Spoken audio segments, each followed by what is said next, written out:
Morning. Ito pag sinisipag, kinuha ang peche.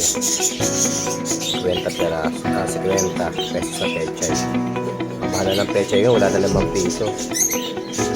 Para kahit sa lahat. Oh.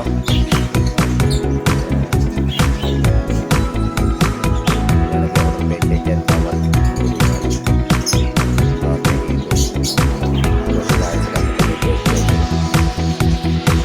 Para sa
Yung 50 pesos ko na pechay, ayan, sakto na sa kanila. Lahat ng bigyan ko ng pechay. Ayan, pechay dyan. Lahat ng kulungan ko may laman. Ayan.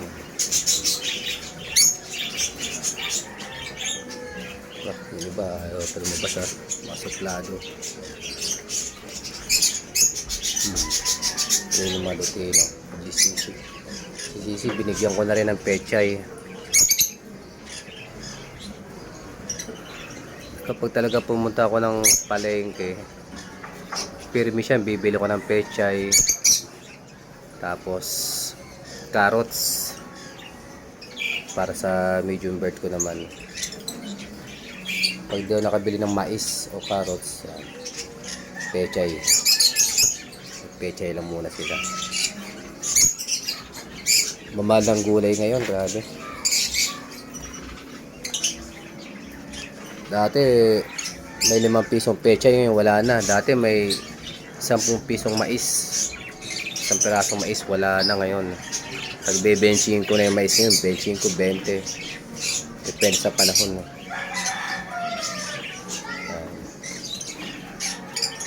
Ito yung mga pambenta ko yan. Albino, 3. Isang Disino, magkakapatid, pale palo. Merong Lutino naman, split opa.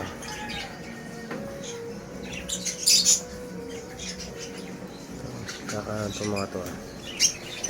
Yan. Yung mga parakit naman yan, para na kay Papa yan. Yan naman yung mga alaga ni Papa. Ito, bebenta ko rin itong mga kulungan na to. Yung mga lumang kulungan na yan. 15 by 24. Hindi ko kailangan yan. Hintayin ko lang lumaki yung mga ano nito. Yung mga sisiw. Ano ko di? Solta na ko di. Ito kasi may sisiw to eh. Kaya pag lumaki na yung sisiw nito, pwede ko na to ibenta yung kulungan. Malilit yung kulungan niya eh. Hindi ko kailangan ng kulungan na maliliit. Yung anak ko. Anak ng creamy, no?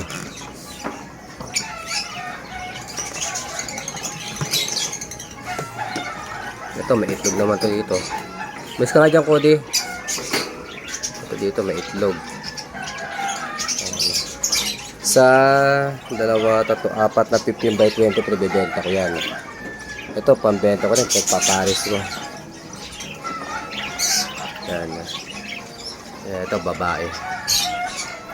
Ito yung nakuha ko doon sa tropa. Kaya lang, para may sakit yung babae. Nasa uli ko yan.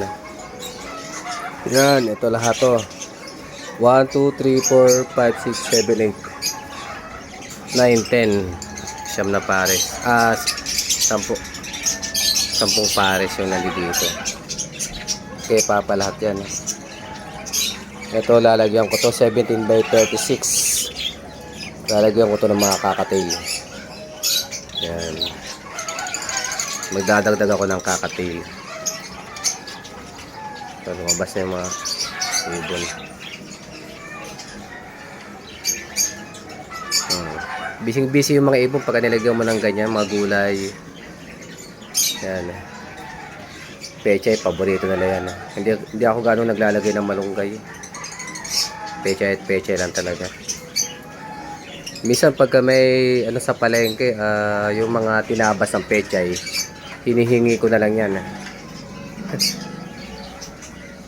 Binibigay naman lang nila yung mga ano, nakakapili ka naman ng magandang dahon ng pechay. Kaya pwede mo ibigay sa kanila. Hindi ka nagagastos ng malaki.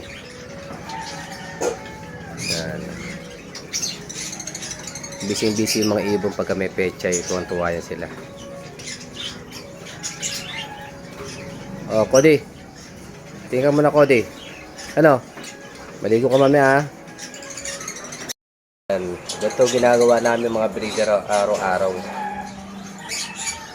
Kumukonsumo kami ng pera. Araw-araw, vitamins, gulay. Kahit mali yung gulay, bibili namin yan. Hindi pwedeng mawala ng gulay yung mga ibon. Pag puro pagkain lang, nangihina yung mga ibon, papangit ang kulay, papangit ang mga itsura.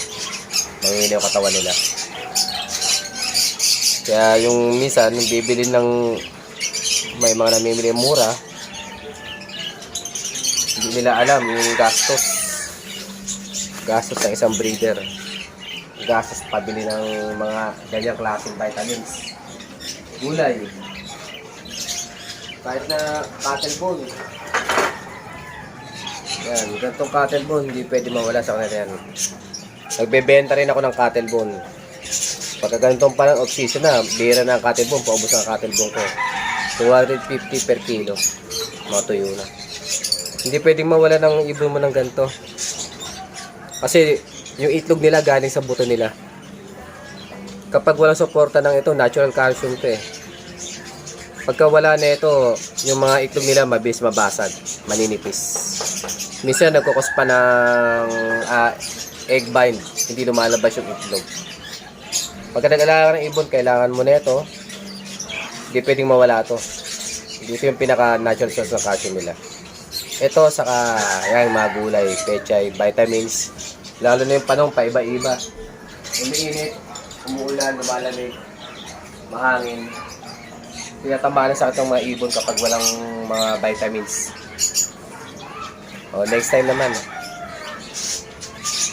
Bye-bye.